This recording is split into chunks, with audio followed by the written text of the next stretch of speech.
nesta turma do STF, 3 sujeitos. Alexandre de Moraes, que é a suposta vítima, que ia ser morta, empalada em praça pública, iam colocar o corpo dele desnudo, como colocaram de Mussolini em Milão, ao final da Segunda Grande Guerra.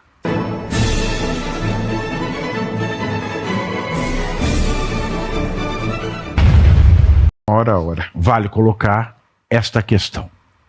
Ora, nós temos, nesta turma do STF, 3 sujeitos. Alexandre de Moraes, que é a suposta vítima, que ia ser morta, empalada em praça pública, iam colocar o corpo dele desnudo, como colocaram de Mussolini em Milão, ao final da Segunda Grande Guerra.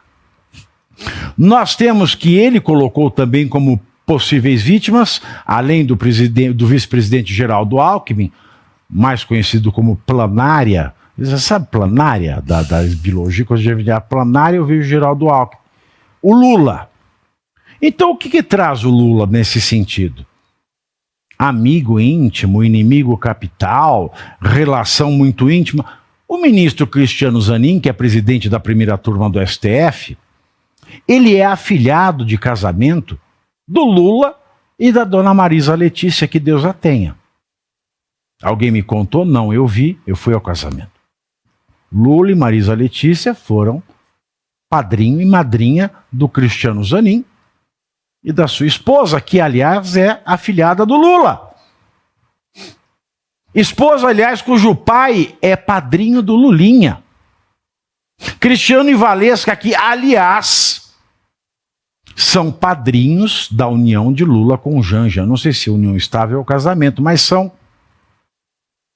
Flávio Dino, que funcionou como chefe da Polícia Federal e tomou conselhos com Alexandre de Moraes, e que tem Bolsonaro como inimigo capital, até mesmo porque ele chamava Bolsonaro de Beelzebu, diabo, sete peles, tinhoso. Ele dizia que Bolsonaro era o próprio Satanás.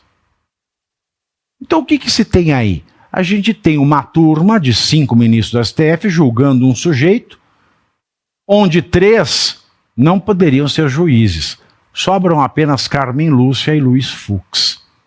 Mas voltamos ao Código de Processo Penal, Holliday. Código de Processo Penal, artigo 564. Ele diz o seguinte: a nulidade ocorrerá nos seguintes casos: por incompetência, suspeição ou suborno do juiz. Não digam que ninguém é subornado, mas já disse aqui o suficiente para que vocês possam suspeitar de que não haja imparcialidade nem de Flávio Dino, nem de Alexandre e nem de Cristiano Zanin. Inciso 4º, por omissão de formalidade que constitua elemento essencial do ato, e vale trazer aqui o que você já disse, Holliday. As defesas disseram: não tivemos acesso a todos os documentos. Os da primeira turma disseram: tiveram sim. E uma semana depois o Alexandre de Moraes falou: não tiveram mesmo, agora eu vou liberar os documentos para vocês. E inciso 5º, em decorrência de decisão carente de fundamentação. E vale lembrar para vocês que a fundamentação que admitiu a denúncia contra Bolsonaro e outros 31 denunciados, como os cabeças da trama do golpe, ela diz na ementa, que é o resumo do acórdão, que é o somatório dos votos dos ministros, que foi respeitada integralmente a Lei 8.038 de 90. Quando não foi, não há fundamentação sobre isso, da mesma maneira como não há fundamentação da constitucionalidade do fato de o juiz relator ouvir o colaborador premiado. Por fim, vamos então ao Código de Processo Penal, no seu artigo 615, alemão, 615. O artigo 615 do Código Penal diz que o tribunal decidirá por maioria de votos em todos os julgamentos em matéria penal ou processual penal, em órgãos colegiados, havendo empate, prevalecerá a decisão mais favorável ao indivíduo imputado, proclamando-se de imediato esse resultado, ainda que, nas hipóteses de vaga aberta a ser preenchida, de impedimento, de suspeição ou de ausência, tenha sido o julgamento tomado sem a totalidade dos integrantes do colegiado. O que isso quer dizer? Se a lei fosse observada no Brasil, se o Alexandre de Moraes, o Flávio Dino e o Cristiano Zanin fossem colocados no escaninho ao qual eles pertencem, sobrariam Carmen Lúcia e Luiz Fux para julgar esse caso.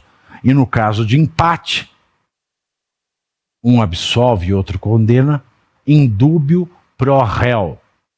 Nada no empate deve-se decidir em favor do réu.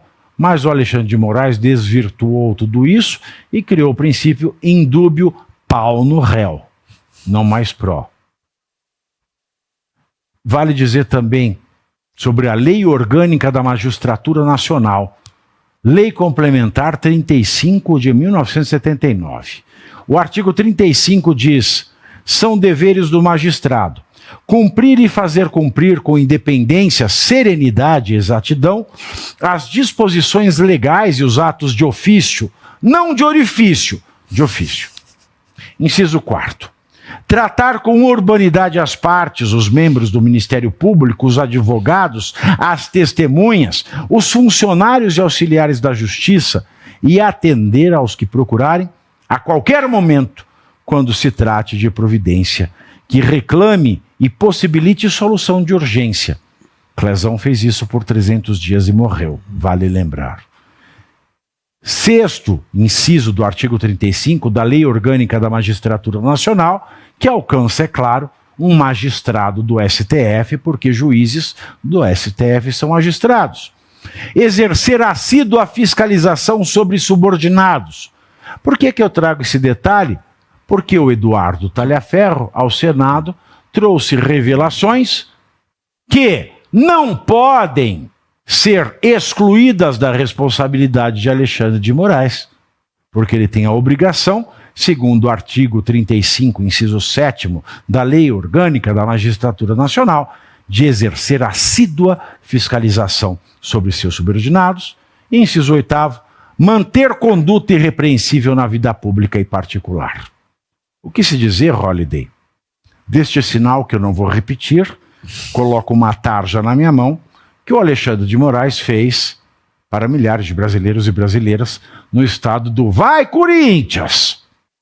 Ora, por fim, eu quero continuar no artigo 35 da Lei Orgânica da Magistratura Nacional para dizer o seguinte: o artigo 36 alemão, sequência do 35, o artigo 36 da Lei Complementar 35 diz o seguinte: é vedado é proibido ao magistrado, é proibido ao Alexandre, é proibido ao Cristiano, ao Dino, a Carmen Lúcia, ao Fux, ao Fachin, ao Barroso, ao Gilmar, ao Toffoli, ao Nunes e ao Marx.